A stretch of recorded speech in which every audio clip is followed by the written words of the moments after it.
Welcome to the SWIKE podcast, the only podcast that shares the stuff you didn't know you needed to know about jobs, careers, and life. The SWIKE podcast, the stuff I wish I knew earlier. Hi, everyone, and welcome to the SWIKE Stuff I Wish I Knew Earlier podcast. We're here with one of our guest hosts again, Tiffany, Uman, and we thought we'd have a conversation on navigating your first 90 days in a new job. So, Tiffany, how are you doing today? I'm great, Lukey. Thanks so much for having me. Definitely one of my favorite topics, so I'm glad we're diving into this one today together. Sounds good. So hopefully we get some of your insights and experience and share kind of your words of wisdom. But first of all, congrats to the folks who did land a job. Because if you're listening to this podcast, hopefully it's because you went through the whole job search process and you landed something. And we kind of settled on 90 days. And why 90 days? That's one of the typical probation periods. So it's usually about 3 months. 3 times kind of 30 days is the 90, although some people are longer. They might have a 6 months probation period, but usually you still want to get yourself on the right foot on the first 90 days. So what would you say are thoughts to consider as they get started? So obviously you don't have to wait till you start. Some people get an offer and they might start on Monday or they might start in a week, in a month, or even longer. So what would you say for folks who are kind of preparing in that kind of before start period?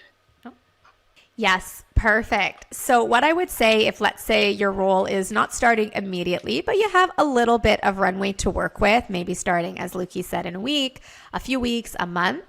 One thing I really like recommending to do is actually reach out to who's going to be your new boss and express your excitement and enthusiasm around what's up and coming for you coming into this role. And you could even suggest if they have anything they'd like to already share with you or offer you to get you up and running so that when you do start from day one, you're going to be able to really hit go right away. That's a really nice gesture. It shows a great level of commitment and enthusiasm going into the role from your boss's standpoint and can help you get a little bit of a leg up so that it doesn't come to day one and you're overwhelmed or taking in a lot of things at one point. It's going to give you a little bit of that prep work that will really facilitate a smoother onboarding in your first week of work. For sure. So I would have folks that maybe you are starting like on Monday and you only have a weekend. So you may not have a lot of time to actually read up or they might not even have anything to provide you. Obviously, if you have a whole week or a whole month or even longer, then you have a little bit more prep time. And sometimes they just say like, well, don't worry about it. Just relax. We'll get you started when you get started. Like any thoughts on what to do if they kind of say there's nothing in between? Yeah, well, I would say appreciate that time because you're about to start a new role and you want to go in with the right level of energy. So you don't want to be tiring yourself out that whole weekend doing tons of studying that maybe hasn't even been requested of you. So make sure you're getting your rest before starting a new job. That's really important so you bring the right level of energy going in. But a little bit to Lukey's point, do a little bit at least of your own research that built on the interview process itself. So if let's say you already know what department you're going into, which I imagine you do since you've gotten the job and you know what your title is going to be, try to do a little bit more research on that. For instance, if let's say you're going into a marketing role on a certain brand that you're going to be working on, try to do a little bit more research on that particular brand. Maybe look them up online, look at their social media, see what's kind of been most recent. So you already get a really good sense of what you're walking into. So any kind of extra gestures you could do on your side, even that's not asked of you by your new manager, go ahead and do it. It's only going to help you feel more ready and prepared for when you start on the first day. For sure. And it doesn't have to be like a full-time job project to do it. You could just spend like an hour or two or an afternoon or weekend. If you have a lot of runway, let's say a month or two, you might spend a little bit longer, but definitely researching on the company website, taking a look at different departments. So let's say if you're starting as like a new dev, there might be multiple technical departments, multiple technical products or this and that. So the more that you can kind of learn to talk the talk, the better it would be. And then another thing that I would suggest is make sure that you understand the logistics. So a lot of folks are starting completely virtual, so they may get their all the packages mailed to them, right? So they might have an actual like laptop or whatever sent to them. And then some people are going back in office and sometimes it's the first week or whatever of orientation where you have to know where it is, how long it takes you to get there, whether you're taking transit or driving or whatever it is. You want to make sure that you have all that underway first. So yeah, make sure you're prepared with all of that as well. Yeah, 100%. And if ever, to Luki's point, that you're only learning about that on day one, those are really good things to ask about sooner than later so that you're not waiting days and days to get more of the technical setup. That's going to help you do the role that you've been signed in for. For sure, yeah. So some companies might onboard you where you get your package on day one. Sometimes you get it a week or advance. It all depends. So don't be too stressed if you're starting on Monday and you haven't yet received the package. Sometimes it does take some time, and sometimes they'll give you different sort of things. So don't be too stressed on that. So we are prepping as much as we can and hopefully resting and not stressing ourselves as much, being excited about the new opportunity that waits. What would you say you do on kind of day one, the first day that you get started? Yeah. Well, I would say definitely a lot of listening. A lot of listening. Pretty much your whole first week, but especially day one, you're going to be like a sponge, right? There's going to be likely a lot of information coming your way, and try not to get too overwhelmed by that. Your boss might be excited to have you on board. Maybe he or she wants to immediately introduce you to your team members, whether in person or virtually. So follow their lead. Hopefully you're also getting some good FaceTime in with your boss on that first day to get a good sense of expectations and even possibly what your objectives are going to be in this new role. That might not all come on the first day, but you'll probably get a good sense of what you're working towards, what that dynamic is going to be with your particular boss, and you'll probably also get to know who your immediate team members. That's really important, right? Because you might not just be working siloed. You likely be working with other people within your immediate team. So to get a good sense of who they are, what they handle, what you handle, how that correlates with one another is going to help you get a better sense of where you fit into the bigger picture within the new department. Sounds good. And keep in mind that different companies, usually of different sizes, have different ways to start people. So some of them have like a very formal orientation where you might have like a big room, even auditorium of folks that are starting on the same day, depending on the size of the company. Yes. Some of the smaller companies will be less formal, where you just might say, hey, sit beside this person for the first week and just shadow them, or you figure stuff out and just ask them if you have any questions, that sort of thing. So it'll be varying degrees of kind of complexity, sophistication, and all that sort of stuff, and formality as well. So make sure that, as Tiffany said, make sure you're asking lots of questions. And I think some of the important things is starting to get to know the team, getting to understand kind of the words and lingo that everybody uses, because oftentimes with many companies, there's tons of acronyms that are thrown in. Sometimes the acronym that might be actually different than what they use in another company. So that's often a good thing. And you probably want a notebook / Google Doc or Word doc or whatever that's taking some of these, because you'll probably forget. And then I think you mentioned that maybe not on the first day, but the first week, definitely get some FaceTime with your boss. I think that is definitely useful advice. What other guidance would you have for that kind of first day, first week?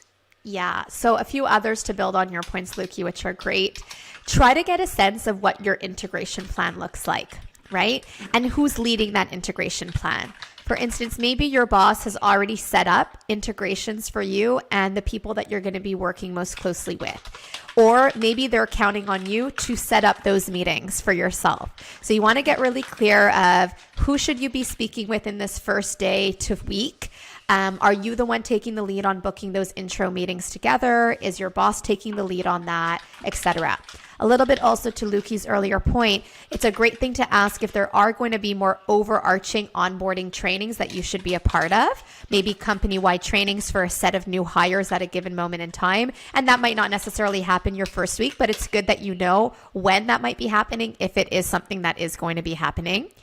And you're also going to want to get a good sense within that first week in speaking with your boss. What are those key milestones or objectives that you're being evaluated against to measure your success in this role? And obviously, you're not going to act on all of that as of week one, but it's really important that you know, hey, over the course of the next, not just 90 days, but over the course of the next 6 months to a year, what are those measurements for success? What are those key performance indicators? So you've got a really good set of parameters to work within to know where you should focus your time and energy.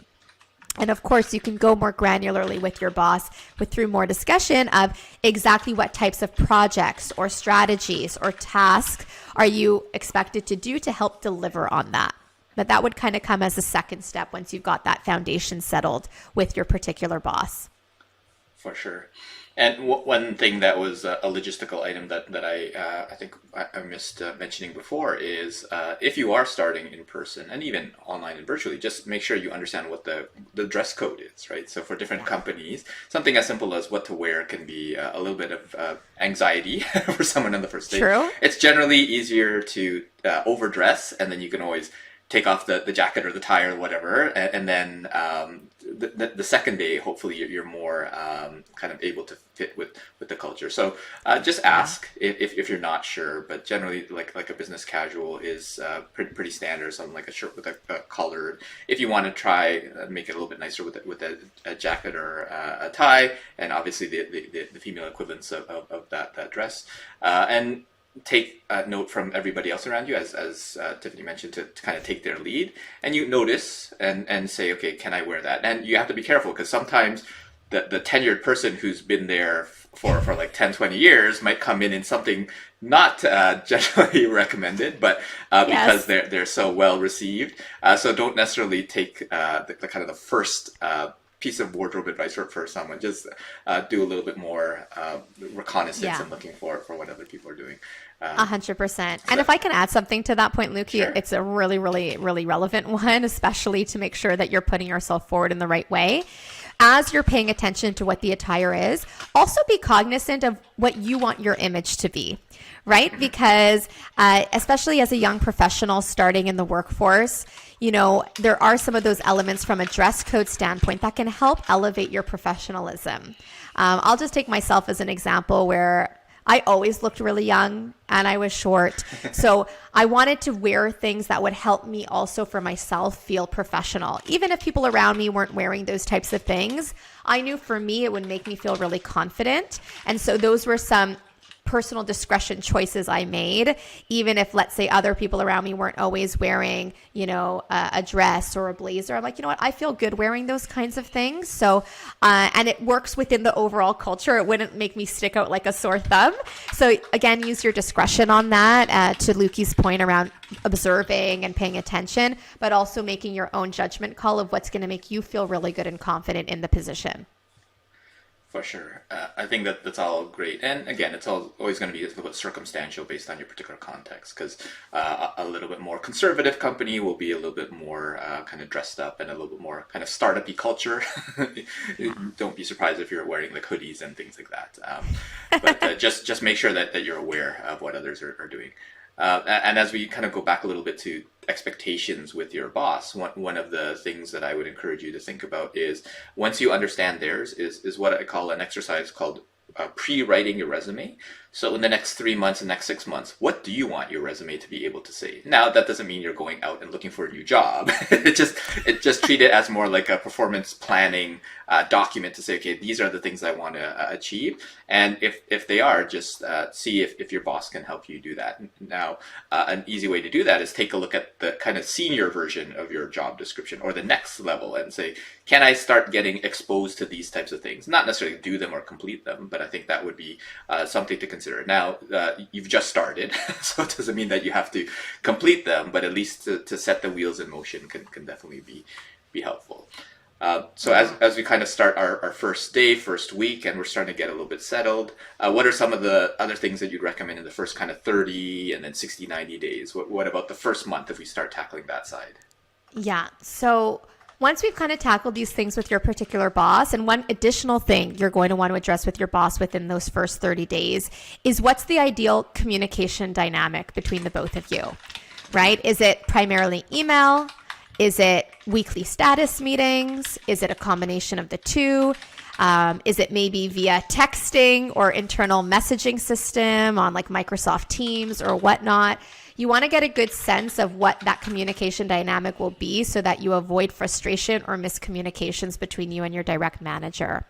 A little bit similar to that note around getting a good footing is understanding the internal processes and systems that you're working with. So it builds a little bit on getting that baseline technology set up. But also understanding, for your type of role, are there certain softwares? Are there processes?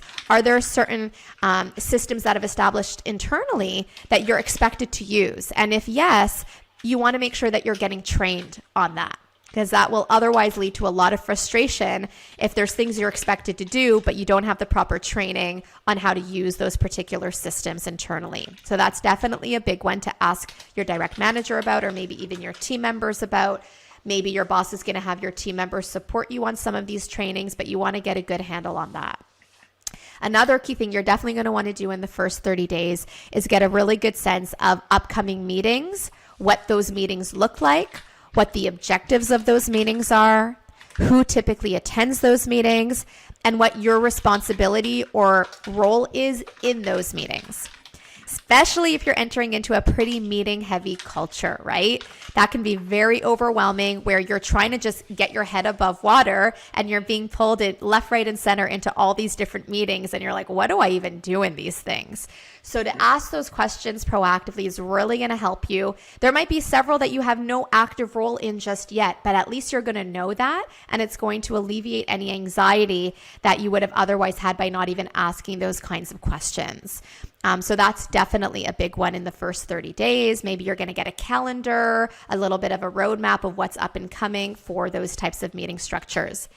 And maybe as a final point in those first 30 days, you're likely not just going to want to integrate with your immediate team members, but also have a bit of an integration plan set for your support team members. So other people outside of your immediate team who you're likely going to be collaborating with on a regular basis, who are supporting you in the work that you're expected to do and deliver on.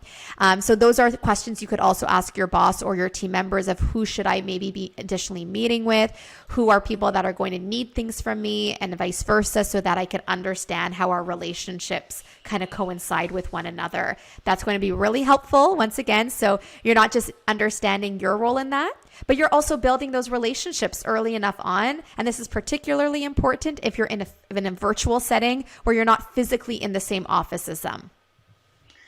Sounds good. I recall earlier in my career when you were talking about the communication side and making sure you get the dynamic right, because I was used to a previous culture where we were kind of emailing and texting, and I remember sending a message to my new boss is saying like, urgent, I needed them to do something, and then like minutes, hours go by and they don't respond, and I'm like, it's urgent, need this reply.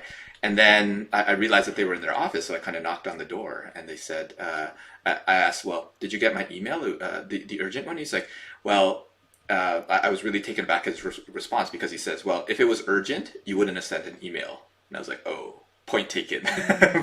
So just understand that sometimes, depending on the culture, people behave different. So I think that's a very important point.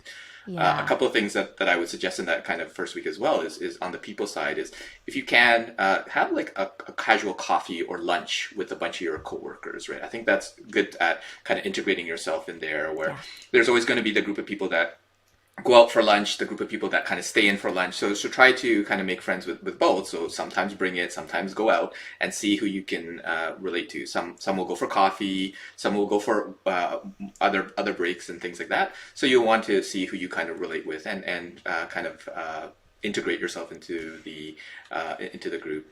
And what I recommend is also at the end of each day in that first month, and even beyond that, is to take like 5 minutes to just reflect and say, how did the day go? and note on one thing that you did well and one thing that you could do better, and just make sure that you do that ongoing for the rest of your career if you can. Because if you're always making those incremental improvements, I think that would be helpful. So those are some additional suggestions that I'd have. Are there any things that you'd want to add for kind of that first month? I know there's a ton of things, but just anything that comes to mind. Yeah, I would say, getting a good sense of the company's values and how they are translating in how you show up in your work. So for instance, this might tie a little bit with the objectives that you have, but if there's certain values that the company really emphasizes, you're probably going to want to know what those are if you haven't already learned what those are, and make sure you're integrating that in how you show up at work. So as an example, if let's say your company really values an entrepreneurial mindset, well, that would likely translate in showing initiative, showing a good level of ownership of your work, those kinds of things. So you could keep that in the back of your mind as you're demonstrating your work and how you're showing up for yourself by bringing that type of value to life. And it goes really well with your point, Lukey, about pre-writing your resume. Because when you want to fast forward to maybe 90 days from now and look back, you could even integrate the fact that you demonstrated that kind of entrepreneurial spirit in how you delivered on a certain task or completed a certain project or collaborated with other people, right? So it's just going to give you a good foreshadowing. That's also going to help you to come time for evaluation moments like performance reviews, where you're actually embedding this already in your way of operating. And that's one of those things that people really miss the mark on in starting a new job. They focus just on the work, but they kind of miss the bigger picture of those overall evaluation metrics. And even if it's not officially an evaluation metric, it's still something the company places a lot of emphasis on. So if you can integrate that, you're going to be set up for a lot of success. For sure. So hopefully if folks are following our guidance, then within the first month, they understand most, if not all, the processes, softwares, most of the abbreviations and different things that they have to get used to. They've had coffee or lunch or whatever with a whole bunch of their teammates, maybe some supporting teammates as well.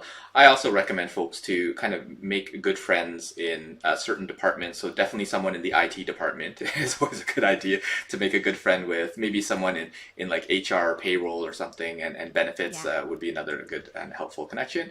If for whatever reason you need someone in like the legal department or any other big ones, just so that you're making connections, not just in your immediate area.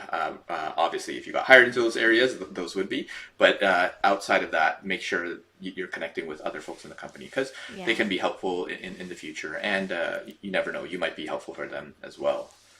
100%. And even on that, Luke, if I can add a quick point that you made me think of as well, is see if you can have an internal buddy. Sometimes companies offer internal buddy systems as you're entering as a new hire. They might automatically set you up with someone who's been there a little bit longer than you, but is likely more of a peer. Maybe someone who's somewhat more senior, but within a similar type of team or role as you are. And if that's not provided, you could always ask, is it possible to maybe buddy me up with someone? And this is someone that's not your boss and maybe not even your direct coworker, but someone that you can go to for more of those informalized questions that you have that you don't want to bother your boss about every single day, but are things you kind of need to know and can learn from someone who's maybe been there a little bit longer than you, who can take you under their wing and show you the ropes a little bit. So it's not necessarily things about the work itself, but maybe more on like the culture, how things go, maybe how the lunch works, right? Do you go at a certain time? Are there certain tables you should sit at if it's in a physical environment? Is there a coffee bar? If yes, what are good times to go for that? Like these types of questions that you're obviously not going to burden your boss with, but are probably important for you to set up a good precedent for yourself in those first weeks and month in the role. For sure, yeah. Having someone that's been there, done that, and you can learn from, and hopefully when you are now settled in, you can kind of return that favor for someone else later on. So as someone has gone through like the first 30 days, what should folks start thinking about in their next the next 30, in their 60, and then the 90-day plans? What would you suggest on those parts? Yeah. So really, as of the 60-day mark, you want to start shifting into action. That first 4 weeks in a role is going to be a lot of that soaking it all in. Like I said, a lot of listening, a lot of asking questions, and getting a good foundational understanding of what you're working with. By the 30 to 60 day mark, now you want to start really taking a fuller speed ahead type of approach on actually actioning what you're expected to do so you can start driving some of those results. So you might not have it fully grasped up to now because those first 3 months typically is a typical learning curve. But at least you're going to have a sense of, okay, now I kind of get a good sense of how to do this on my own. And you're going to want to start showing up in that way where you're driving some of those results tied to your individual objectives or how you're being evaluated, or pre-writing your resume, as Lukey was explaining earlier. You might also want to take a more active stance in meetings, right? That first month, if you were pulled into meetings, maybe it was a lot about listening, observing, intaking. Now you might be in a position where you could actually contribute a little bit more. So that would be a good moment to start showcasing your voice, bringing forward your value. And an important reminder for all of our young professionals Just because you are a new hire, please do not discount the value that you're bringing into this role. You're always going to be surrounded by more experienced people, but you are hired into the role for a reason. And please believe in yourself to showcase the value that you bring. Share ideas. Ask questions, bring recommendations forward so that your boss, your team members, and maybe even senior leaders, if you're exposed to them early on, get a good sense of your critical thinking, how you are considering certain decisions, the rationale that you're bringing. I would also say in that 30 to 60 day mark, you'll probably want to have more integration meetings with some broader team members, and ideally ones that have been with the company for a long period of time. Those are wealth of resources and knowledge that can fill in a lot of gaps for you on the historic of things that have happened, why they might have happened in a certain way, so that for your current and future decision making, you have a little bit more context to go off of what's worked and what hasn't worked. That way you can save yourself time in maybe recommending things that might not actually be the best approach for your particular function. So when you can do those types of integration meetings, maybe for more senior people that have been in your teams longer, all of that, it's going to help you a lot. Those are definitely some key things you're going to want to do. And I would also regroup with your boss, maybe after that 30-day mark, just as a really quick touch base to see if you're on the right track, if there's any new things they want you to start focusing on now in that next 30 days. That way you've got a really good and constant pulse of how they're measuring success for you once again. You don't want to wait months and months to go by when there's things you could have already been doing that will have helped you in the progression of your role.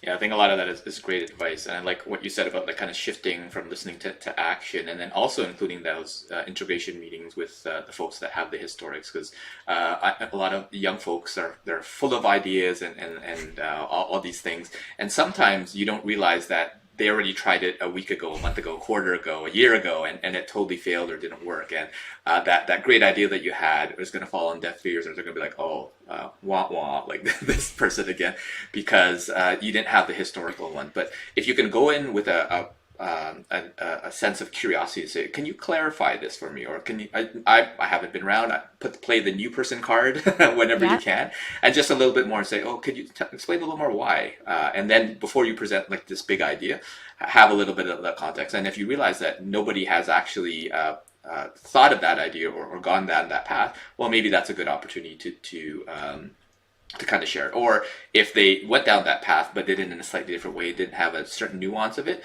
then you might want to bring it up, but you don't necessarily want to like kind of open up old wounds, so to speak, for folks that might have gone through some challenging times and then have to revisit it based on the ideal of the new girl, new guy, that sort of thing. Yeah. I like what you said about like regrouping with your boss as well, and ideally you're having those regular touch points as well. So whether it's a monthly, ideally even weekly, because I know a lot of companies are switching more to that kind of agile environment. So some even daily, right? And that's probably only like a 5-10 minute touch point. But the more that you can kind of connect with your boss to let them know what you're doing, and then what you're doing now, what you have done, what you will be doing, and then making sure that they're able to share any opportunities for improvement, I think that would be really great. So lots of great guidance in there. Any other thoughts for kind of the 60, 90 days?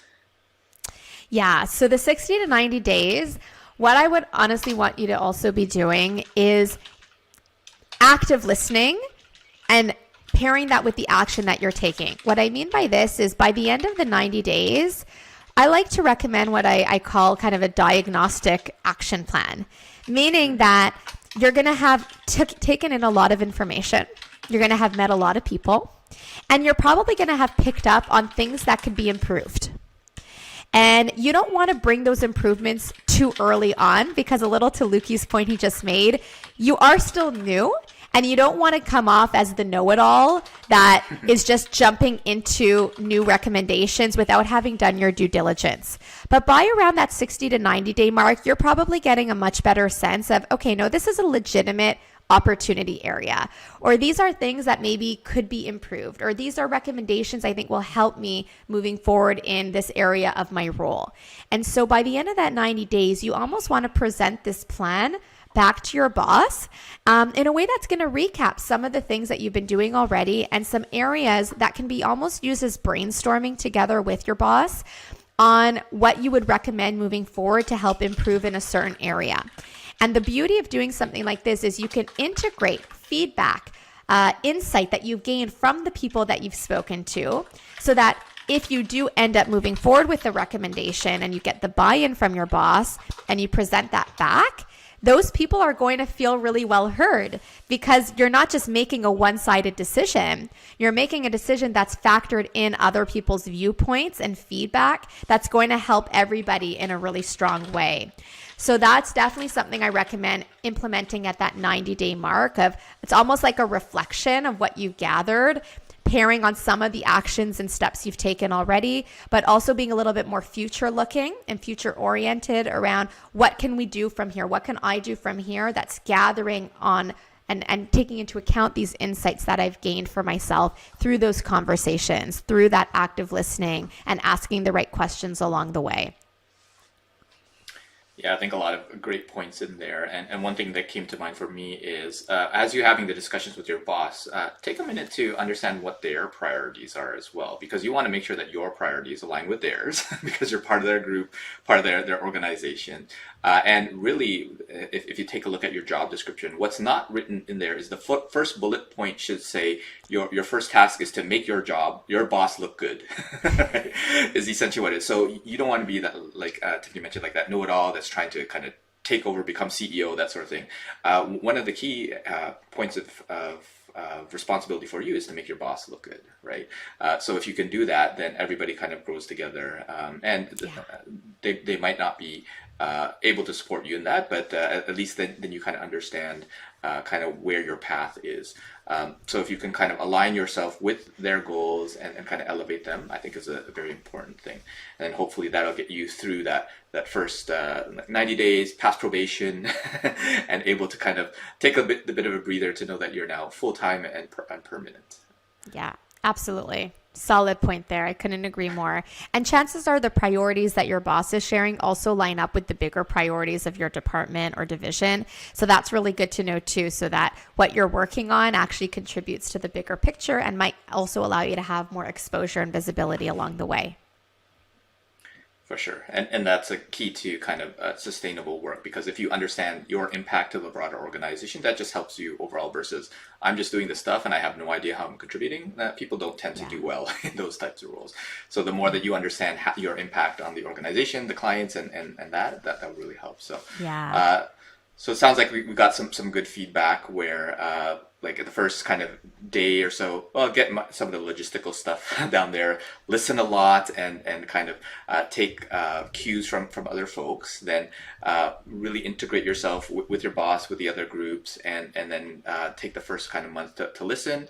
And then as you get to kind of 60, 90 days, this is when you start putting your action after you've done your reconnaissance and understand a little bit more about, well, okay, yeah, this is what could possibly work in this area, and I've done my due diligence. I think that's great. And obviously this is for kind of a full-time role. So if any of you are taking this to start your co-op, well, your co-op's basically done after 90 days. So you need to kind of accelerate the timelines by a few factors in order to make sure that you're successful. So that's probably your first month instead of your first 90 days is probly what you'd want to go through if you're in that situation. But is there any other SIWIKE or any other things that you'd want to suggest to folks who are in kind of the new roles in a full-time role?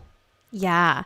Well, if I may even just add something quickly on the co-op part, what could be really helpful to keep in mind, since it is typically a 3-month stage, is even towards the end of that 90-day mark, you might want to have some active conversations with your boss around what you could be doing to also solidify a full-time position. Maybe it won't be right away. If let's say you're going back to school, fine, you're not going to start full-time. But if you want to maybe work there full-time once you graduate, or maybe you don't have school to go back to and you really want to turn this more contract or internship opportunity into a full-time role, those are really important questions to ask, because there's going to be some evaluation criteria that's taken into account whether they keep you or not. And you really want to equip yourself with that kind of insight sooner than later, so that by the time that term is up, you can make a really good case to become full-time, whether immediately or in the future. Just coming back to your point, Lukey, around any other stuff I wish I knew earlier as a full-time new hire, a big one is be very aware of your surroundings, build those relationships early on, trust in yourself, be confident. I know it's really easy to not be confident in a new role, being surrounded by a lot of impressive people, having a lot of expectations on your shoulders. And of course, that transition from school to work is no small feat, right? There's a lot more than just doing good work that's going to make a difference in your progression. So please don't discount the importance of building those relationships, making your voice heard, asking the right questions, trusting in yourself, right? Building up that confidence. And when in doubt, if you are lacking confidence in your role, the biggest thing you can do for helping with that is ask for feedback. Ask for feedback regularly, consistently. That's going to help fill in the gaps for you and will validate what you're doing to help you feel more confident, right? If you're just doing the work and you're like, oh gosh, I hope I'm doing this right. I don't know. Maybe I should be doing this instead of that. You're going to drive yourself crazy. You're going to get in your own head, psych yourself out, and that's directly going to diminish that confidence that's so important in those first weeks of a new role. So when in doubt, go to your boss and maybe one of those weekly touch points, those daily touch points, and say, you know what, I know I'm still only a few weeks into the role, but I'd love to get a sense from you of how you find that I'm doing so far. Any particular feedback you'd like to share with me? I'm always about improving myself and want to make sure that I'm positioning myself for success moving forward. Any insights would be really helpful. And then they'll share direct feedback with you. And like that, you can actually action that feedback. Maybe you're going to be pleasantly surprised with what they share, that it's all very positive feedback. But at either which way, it's going to equip you to feel a lot more confident and in trusting yourself in those first weeks and months of a new role. So that's an important one I would have told myself in the historic part of my career in those early weeks of asking for feedback more regularly instead of getting in my own head and lacking confidence in some areas. For sure, and a lot of great feedback, and it reminds me of the also challenging imposter syndrome to deal with. But I think that's a totally separate episode on its own, so we won't open up that can of worms. But thank you so much for providing the guidance and insight, and I think definitely developing that rapport with your boss and your coworkers, and really taking that listening before you turn to action approach, I think would be great. So thanks so much, Tiffany, for sharing your insights on making the most of your first 30, 60, 90 days on the job, and hopefully we'll have you back for a future episode. Oh, I'd love that, Lukey. Thank you so much for having me, and I hope all of our listeners found this really helpful. And go crush it in your new jobs. You've got this. Take care, everyone. Thanks for joining us on the SIWIKE Stuff I Wish I Knew Earlier, the podcast. If you like the podcast, please subscribe on iTunes, Stitcher, or wherever you found this podcast. And if you can give us a review, that would be very appreciated. Feel free to contact me on LinkedIn at Lukidanu, Lukidanu, and the same on most social media platforms. And I look forward to hearing from you. Thanks. Bye.